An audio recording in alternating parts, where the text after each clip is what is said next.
To support the Aboriginal Chamber of Commerce and the idea that Aboriginal people can run successful businesses. We see it here in Manitoba.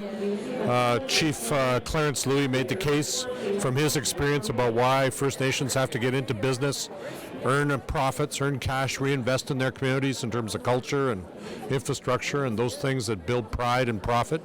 And it's an important message. We helped back in 2004 get the Aboriginal Chamber of Commerce off the ground through the Premier's Economic Advisory Council. We're very supportive of it, and we believe in community economic development in Manitoba, which is why on the East Side Road we're working with First Nations there to start their own businesses to participate. I've interviewed Ernie Gilroy. Yeah, well, you know, but the idea of having businesses participate in the infrastructure we're building there, hydro, ownership of a portion of ownership of the first new generating facilities, and we're looking for opportunities for Aboriginal people. That's part of what Manitoba has to be about, and of course it's founded on access to good education and skills so people can go out and do things and have the knowledge to do it, which is why we created University College of the North under Northern governance and Aboriginal people of the North governing it, and built campuses in about 15 First Nations communities all across northern Manitoba. So it's just part of supporting that broad movement towards prosperity for all, an inclusive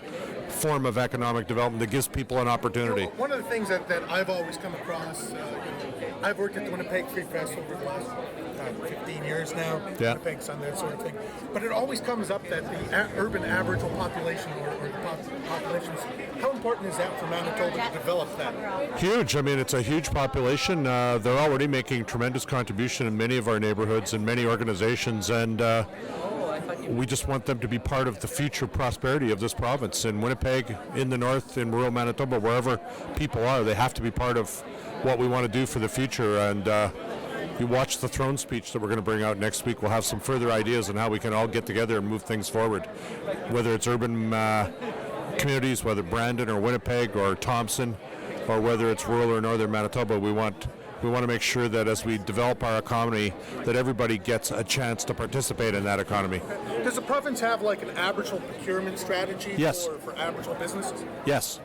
And the guy that runs that program's right here tonight in the room, and we can introduce him to you, but it is part of our strategy in Manitoba is to have Aboriginal procurement. I just want to say that because I run a couple of media websites, and I've been trying to go through the provincial media services. Like I talked to Ernie and to other people around there about, perhaps advertising on my website, but I'm always told they go through the provincial media services, and I can never seem to get through to them. Well, we can hook you up there.